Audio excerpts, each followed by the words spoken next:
പ്രിയമുള്ളവരെ, ഒരു സന്തോഷ മുഹൂർത്തത്തിലാണ് ഇന്നിവിടെ നിൽക്കുന്നത്. ഇതെൻ്റെ മംഗൽപ്പാടി പഞ്ചായത്തിലെ എൻ്റെ ടീമാണ്, എൻ്റെ ഹരിതകർമ്മ സേനയുടെ ടീമാണ്. 48 പേരാണ് ഇവരുള്ളത്. മംഗൽപ്പാടി പഞ്ചായത്തിൻ്റെ എല്ലാ മുക്കിലും മൂലയിലും പോയി പ്ലാസ്റ്റിക് കവറുകൾ ശേഖരിക്കുന്നത് ഇവരാണ്. ഇവരുടെ ഒരുപാട് കാലത്തെ ഒരു പ്രശ്നമായിരുന്നു ശേഖരിക്കുന്ന മാലിന്യങ്ങൾ കൃത്യമായി ഹാഡിലേക്ക് എത്തിക്കാൻ സംവിധാനമില്ലായിരുന്നു. ഇവർക്ക് കിട്ടുന്ന തുച്ഛമായ ഫീസിൽ നിന്ന് തന്നെയാണ് ഇവർ വാഹനം പിടിച്ച് ഇത് കുപ്പണ്ണൂരിലെ ഹാഡിലേക്ക് എത്തിച്ചിരുന്നത്.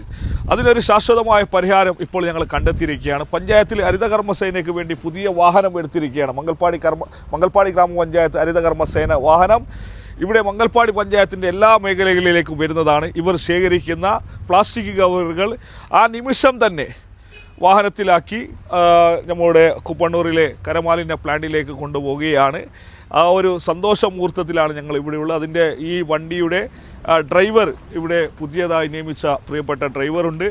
ഈ 48 അംഗ ഈ ഹരിതകർമ്മസേനയുടെ ടീമുണ്ട്. ഞങ്ങളുടെ HI ഉണ്ട്, ശുചിത്വ മിഷൻ്റെ ബ്ലോക്ക് കോർഡിനേറ്ററുണ്ട്, ഒക്കെയുണ്ട്. ഞങ്ങൾ സജ്ജമാണ് മംഗൽപ്പാടി പഞ്ചായത്തിലെ വരും ദിവസങ്ങളിലെ മുഴുവൻ പ്ലാസ്റ്റിക് മാലിന്യങ്ങളും ശേഖരിക്കാൻ തയ്യാറായി.